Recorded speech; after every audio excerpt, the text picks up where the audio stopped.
What is up, fight fans? I am Jason Burgos for Sherdog.com, and I am joined by an individual looking to rack up his 7th straight win, 3rd in a row in the UFC.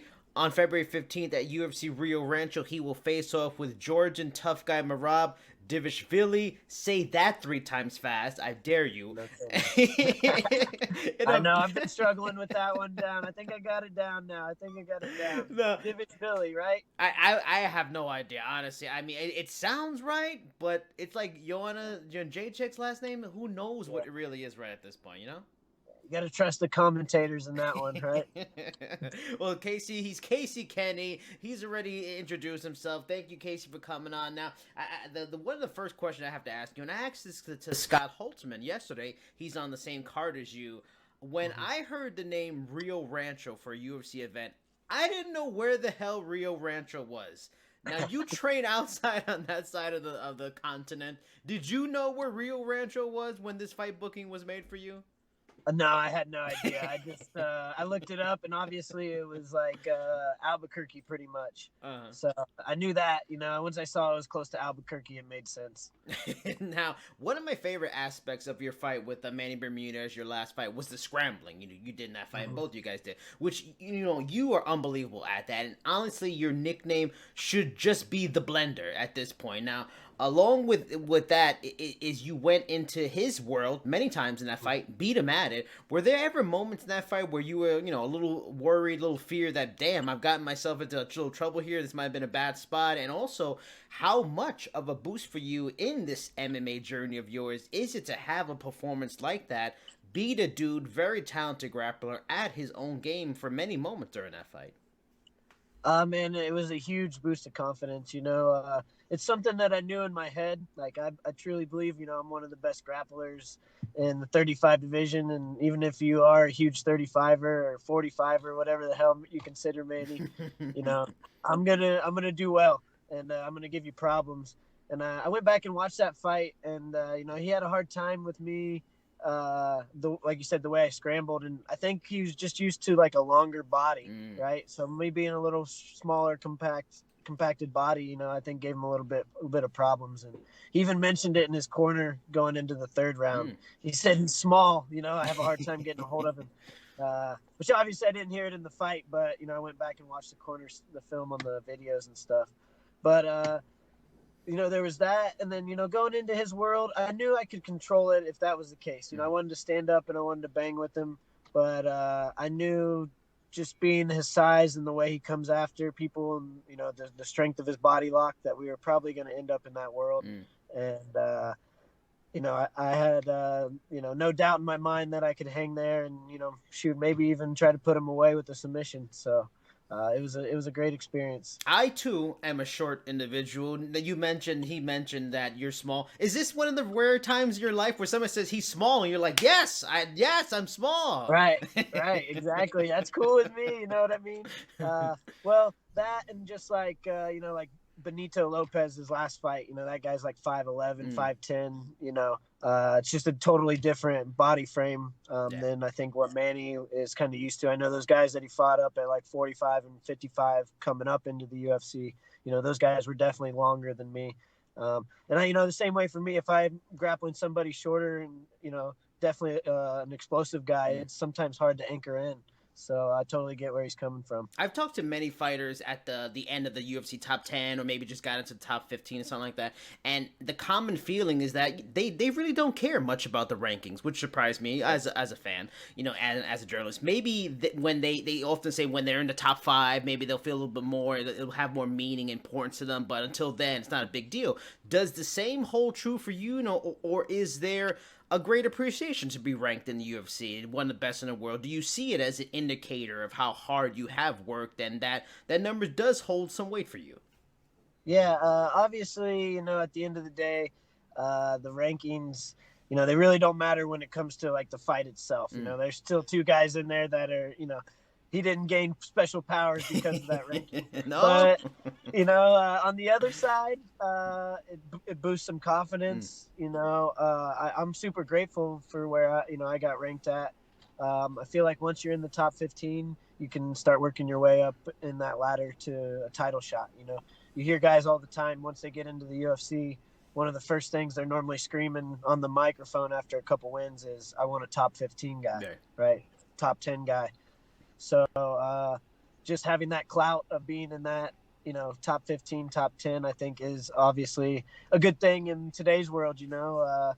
Being popular, being noticed in the UFC takes you a long way, and being ranked, I think, is something that goes along with that. Well, speaking of rank, speaking of clout, that comes with it. This fight with Merab is a fun one. About many are looking forward to. However, he's unranked.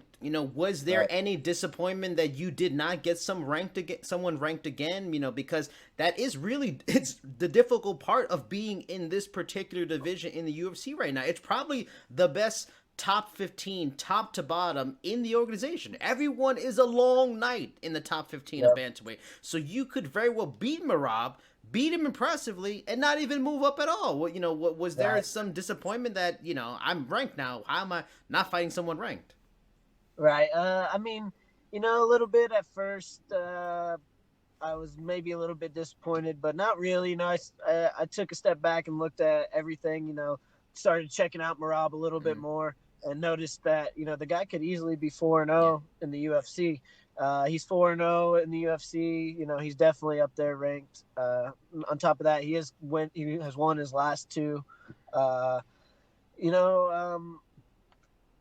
Also, you don't always see the top 15 guys fight top 15 guys. A lot of times you see, the guys 10 and under fighting these up-and-comer guys that are trying to take their spot. Right. Even though I just got there, this would be my first fight with that ranking, I feel like this is a really good fight to solidify my spot in the top 15. You're looking at Chito Vera coming off of 5 finishes, and now he just finally got ranked. And then, I beat some good guys, but I'm still coming off of, 2 decisions. This is a good fight for me to go in there and really showcase that I belong in the top 15. If there's any doubt in anyone's mind, I want to, erase that this time. Obviously there wasn't much doubt after my first 2 UFC appearances, but, this is another time for me to go kind of do that and, start working my way up that ladder. Speaking of the decisions, you want to be impressive, get impressive win. Is Merab one of the toughest fighters based off of what you've seen, his history, what he's done in the fight? Is he one of the more tougher fighters you've ever faced? Maybe not the most skilled, and I'm not saying he's skilled, just but there is a notion in preparing for this fight that, are you thinking like, this guy is not going to go away. He's not going to wilt. He will be tough to break, and that's a skill in itself. Is he one of the toughest guys you think you might have ever faced, just looking at it on paper? Yeah, as far as like toughness and energy and that type of thing, definitely. Like you just said, I fought more skilled guys, being the last 2 guys, I think, as far as like skill set and like a specific skill I got to worry about, those guys were a little more dangerous. But, that's part of coming up. I've been through some wars and in those fights where I'm hitting the guy with everything in the kitchen sink and he's still coming, right? He's still coming. I'm taking him down. I'm beating him up, hitting him, kicking him in the head, hitting him, with everything I got, clean shots that a lot of guys go away, and they still keep coming, I've been in those fights. I've been in that firefight. So that doesn't really scare me at all. I know I'm ready to go 15 minutes, and I know Merab's going to come for 15 minutes. That's something I'm expecting.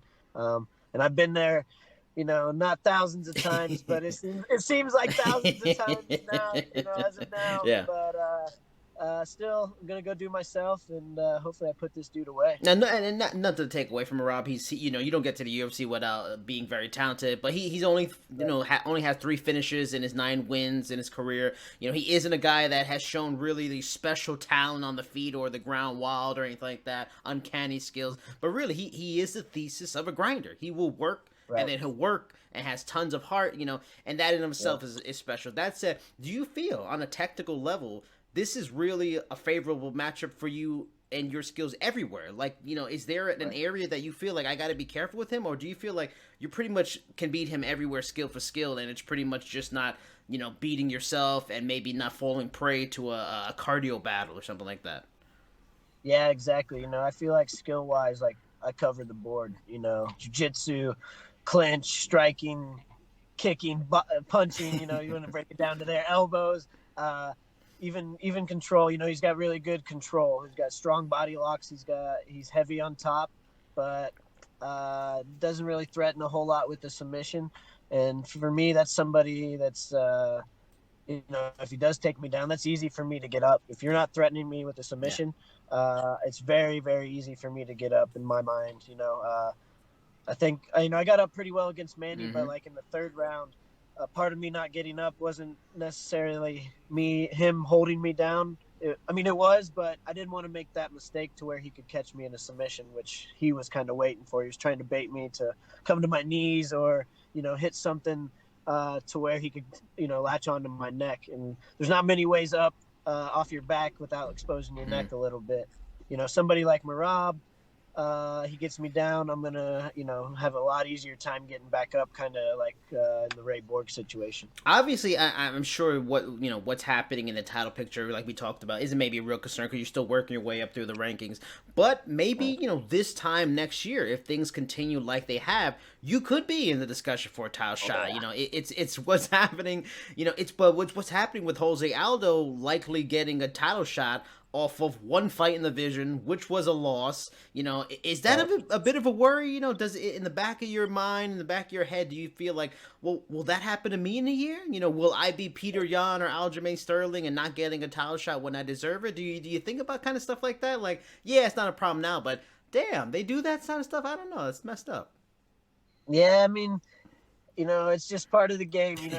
Not only, in our weight class, you're seeing it with Romero and Adesanya. I got this teammate that, consider myself fairly close with, Jared Cannonier. I'm watching it happen to him right now. If anyone deserves that 85 title shot, it's him, right? And, man, I'm learning a lot from him, just watching him sit back and smile and just, the couple years ago, Casey, if I was in that situation, I'd be on it. But man, sitting back and watching him smile and just like, that's okay. I'm gonna keep winning. They'll give it to me eventually. And just to watch that calmness, I think that's a good thing for the future. And then also, you just gotta keep winning, man.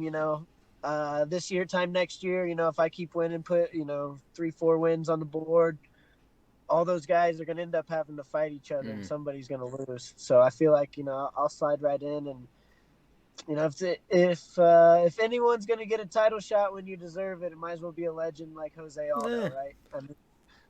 I guess. you guess, right? I get what you're saying. I may have a different answer. Yes. Right? I may have a different answer, but right now, it kind of is what it is type of thing. What are you going to do? Yeah. What are you going to do? Hopefully in a year, you're not in line for title shot and they're doing like Aldo's Cejudo 3 or something, shit like that. But, word is Frankie Edgar still would like to be, do a fight in 135 next. The common thought would be he fights a top 10 or a top 5 name in the division. Does part of you hope maybe, with an impressive win, you could jump line a little bit, maybe get that opportunity? Ricky Simone, he got Uriah Faber, was late back in the rankings. Do you hope maybe something like that could happen for you? Oh, yeah, definitely, and I think I feel like a big fight's what's next. Kind of wanted a big fight this time around, like as far as like a big, huge name, but, sit back and realize, kind of slowed my roll a little bit, realize what was really going on. It's like, Merab is a legit opponent, and then I go put him away, and then I got every right in the world to sit back and like call for that big name opponent like I want. Like Edgar would be great. I wouldn't mind getting the winner of a Sun Tzu and Garbrandt. Okay. That would be one that's kind of sparked interest in me. It really any of them, but I'll be calling for that big fight after this one. All right, now last question. Now correct me if I'm wrong, but you grew up in Portland, Indiana, right?